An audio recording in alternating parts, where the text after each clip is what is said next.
नाशिक जिल्ह्यामध्ये काल अवघ्या 1 तासासाठी झालेल्या अवकाळी पावसामुळे कांदा पिकांचं सर्वाधिक नुकसान झालंय. मी सध्या मखमलाबादच्या पिंगळे यांच्या शेतात उभा आहे आणि त्या ठिकाणी आपण जर परिस्थिती बघितली तर गेल्या जवळपास 6 महिन्यांपासून एकरी 1 लाखापेक्षा जास्त खर्च केलेला हा संपूर्ण कांद्याचा बाग आता उद्ध्वस्त झालेला आहे.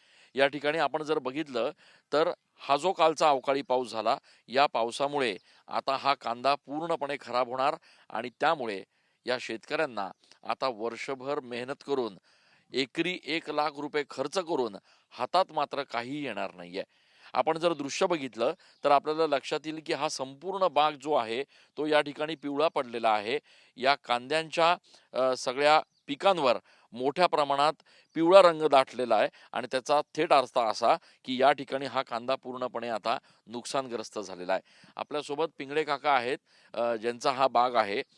काका, आम्हाला दाखवा नेमकी काय परिस्थिती आहे आणि नेमकं काय नुकसान झालंय. हे असं आहे ना, याच्यात पाणी मरतं. पाणी मेलं का व्यापारी घेत नाही त्याला, सडलेलं राहतं ते. व्यापाऱ्याला माहीत राहतं आमच्या भागात पाणी झालेलं आहे, कांदा नकामे झाला. म्हणजे व्यापारी घेत नाही ना कांदा. कुठला कांदा आहे ते विचारता पहिल्यांदा. मखमलाबादचा आहे. मखमलाबादचा आहे तर तुम्ही मग ते कांदा सडलेला राहील. घेणार नाही, पुढे व्यापारी घेत नाही, झजत नाही. मग तुम्ही 4 रुपयाचा कांदा 50 पैशाला मागवतो. बरोबर. असला तर द्या एवढ्या भावात.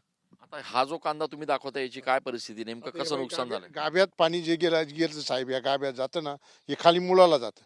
मुळाला गेलं का ते सडण्याचा विचार राहतो. तो आता महिन्याभरात कांदे काढायला आले, महिन्यात तो सडून जाणार, हे पोचट होऊन जाणार. एक पेशी हं, त्याचे पेशी पोचट झाल्या का ते खराब होतं. हं. त्याला कारण असं राहतं. साधारण एकरी किती खर्च आला आतापर्यंत? आता 1.5 लाख रुपये खर्च येतो हं. एकरी. अच्छा. 1.5 लाख रुपये. आता साधारण 3.5 एकर कांदा या हं. 3.5 एकर आहे. हं. आता मग याला पर्याय, आता आम्ही काय करणार? शेवटी नुकसान आहे ना, हे नुकसान काय करणार त्याला?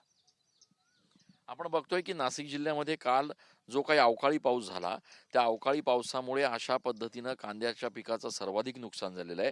काढणीला आलेला हा कांदा होता, म्हणजे अवघ्या काही दिवसांमध्ये हा कांदा खरं तर काढून बाजारात विकण्यासाठी न्यायचा होता. त्याच्यासाठी 6 महिने मेहनत झाली होती. जवळपास एकरी 1 ते 1.5 लाख रुपये खर्च देखील झालेला होता आणि अशा वेळेला ज्यावेळेला आता तो कांदा तयार होऊन बाजारात नेऊन विकायचा आणि 2 पैसे उराशी न्यायचे, त्याच वेळेला अशा पद्धतीनं अवकाळीमुळे हा कांदा जो आहे तो पूर्णपणे आता ओला झालेला आहे, भिजलेला आहे आणि त्यामुळे आता ह्याचा कुठल्याही प्रकारचा उपयोग नाही आहे. त्याच्यामुळे अशा पद्धतीनं ही जी परिस्थिती निर्माण झालेली आहे, यामुळे शेतकरी हवालदिल झालेले आहेत. तातडीनं या संदर्भातले पंचनामे होऊन शेतकऱ्यांना याची काहीतरी मदत मिळावी, अशीच सर्वसामान्य शेतकऱ्यांची अपेक्षा आहे. कॅमेरा पर्सन गणेशसह मी चंदन पूजाधिकारी, TV9 मराठी.